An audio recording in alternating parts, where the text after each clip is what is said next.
Connaissez-vous le point commun entre le sexting et le naufrage du Titanic ? A priori, il n'y a aucune corrélation entre cette habitude qu'ont les jeunes à s'envoyer des textos osés et une des plus grandes tragédies du début du XXe siècle. C'est là que Anne Smith rentre en jeu. Vous ne la connaissez pas ? C'est normal. On a découvert son existence que dernièrement, lorsqu'on a retrouvé le journal privé d'un policier de la fin du XIXe siècle.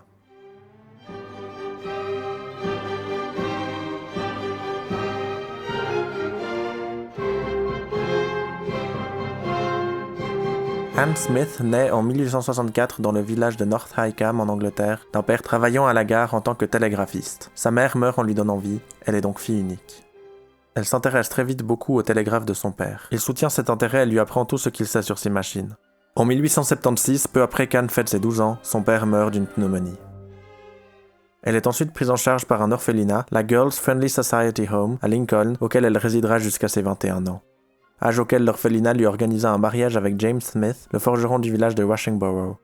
Lors de son séjour à l'orphelinat, elle se lie d'amitié avec Emily Evans, une fille du même âge qu'elle. Amitié qui ne cessa pas lors de son départ de l'orphelinat. Emily fut également mariée à un homme qu'elle ne connaissait pas, qui vivait à Haington, village voisin de Washingborough. Le mari de Anne était très conservateur et ne la soutenait pas dans sa passion pour la télégraphie. Malgré tout, elle trouvait moyen de construire différents télégraphes, dont plusieurs d'après des plans réalisés par elle-même. Elle reçut beaucoup d'aide de la part de Emily, dont le mari travaillait dans une usine qui fabriquait des pièces servant à la construction des télégraphes de la Liverpool and Manchester Railway. Les quelques bandes de messages morses qui ont été retrouvées proviennent d'une correspondance entre Anne et Emily. Le contenu de certains messages portait à croire que les deux étaient amantes. Parmi les inventions de Anne, elle fit plusieurs essais à un télégraphe sans fil. Sa création la plus fonctionnelle consistait en un objet assez petit pour être tenu dans la main, muni d'un bouton pour tapoter en morse, d'une antenne pour envoyer le message sous forme d'onde et d'un petit récepteur qui imprime les messages reçus sur une bande de papier. Un système qui rappelle beaucoup les SMS aujourd'hui, autant par sa forme, une petite boîte qui tient dans la main, que par ses méthodes de codification des messages. Au grand désarroi de James, Anne ne lui donna jamais d'enfant.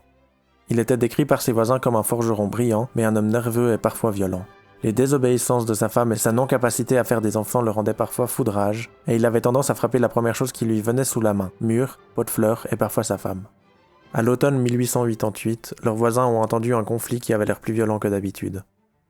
Certains sont allés voir ce qui se passait et ont vu quelqu'un partir à cheval de la maison en direction de Haington. En entrant dans la maison, ils trouvèrent le cadavre de James Smith. Il s'était brisé la nuque en tombant sur une commode. La théorie la plus probable dit qu'au cours d'une dispute qui aurait dégénéré, Anne aurait poussé James et elle serait tombée sur la commode qui l'aurait tué. Dans la panique, Anne s'est enfuie. Dans la même nuit, Emily Evans disparut. Son mari se réveilla le lendemain matin et elle n'était plus là.